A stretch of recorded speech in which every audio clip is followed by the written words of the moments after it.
Chapter 38, Monday, November 29th, Millionaires for the month. Benji. Reggie drove through two yellow lights as they raced to the emergency vet. Benji tried to help navigate, keeping his eyes peeled for police cars and other cars in general. He didn't want to look into the back seat. Ruby laid wrapped in a blanket across Felix's lap, motionless. Is he still breathing? Benji asked. I don't know, Felix said. They pulled up to the side of the pet yard. Two women in the scrubs were waiting with a gurney because Reggie had wisely called ahead. Benji jumped out of the car before it completely stopped and yanked open the back door of Felix and Freebie. Hurry! He waved the women closer. They gently lifted Freebie from the back seat and onto the gunnery. We got him, said the woman with the blonde ponytail. We got it.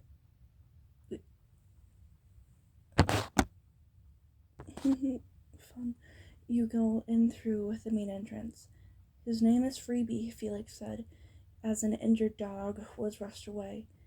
Reggie, Benji, and Felix followed the sidewalk to the front of the short brick building. A woman with a sad smile greeted them at the desk. He fiddled with papers on a clipboard. Has your dog been here before? No, Felix said. Please fill out this information, all 3 sheets. We will need a $500 deposit. Her voice lowered as she talked about the money. Felix whipped his replacement debit card and dropped it on the desk. Take $5,000. Take it all. I don't care. Just help Freebie. We'll do everything we can. Dr. Raymond is the best. She picked up the card and turned toward her computer. It's not going to work. Benji reminded Felix. The money is not available. Felix's shoulders fell. Here. Reggie pulled out his wallet and finished around for a visa. $500, right? We'll pay you back, Benji said, and Reggie, who nodded. Once the money was handled, they took the seats in hard plastic chairs to take the waiting room. A TV in the corner was turned to Animal Planet. The home address should I put? The hotel? Reggie asked, starting on the paperwork. Use mine. Benji took the clipboard. When they finished, they gave it back to the receptionist. I'll let you know as soon as we have an update.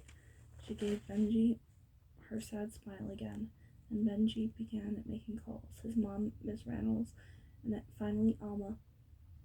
He liked having a job, even if it was sharing bad news, waiting for the worst. He tried to watch the TV. It was better than watching Felix, who had his eyebrows on his knees and his head in his hands. His body shook as he cried quietly. Benji's parents showed up 30 minutes later. He hugged his mom, and her arms wrapped around him. His eyes clouded, and he had been waiting for her shoulder. He felt a pat on his back from his dad. His mom released her embrace and hugged his dad. He's going to be all right, his dad said. We'll get through this. Those few words made him feel like a team again, something he hadn't felt in a while. Benji's mom sat next to Felix. She squeezed his hand and whispered something. Felix nodded slightly without looking up. They settled into the chairs and talking half-waiting area. Other people came in with their sick animals, a dog that had swallowed a corn cob, a lethargic cat, a puppy that refused to eat. Felix and Benji waited silently. It felt like a year before the doctor went before the door to the back part of the hospital opened. The short woman in the white lab coat came out. She exchanged a look at the receptionist, who pointed at them. I'm Dr. Raynard. Let's talk in the back. Felix was the first out of his chair. They all followed Dr. Raymond into the empty exam room that smelled like ammonia. Where's Freebie? Felix asked. He's prepping him for surgery.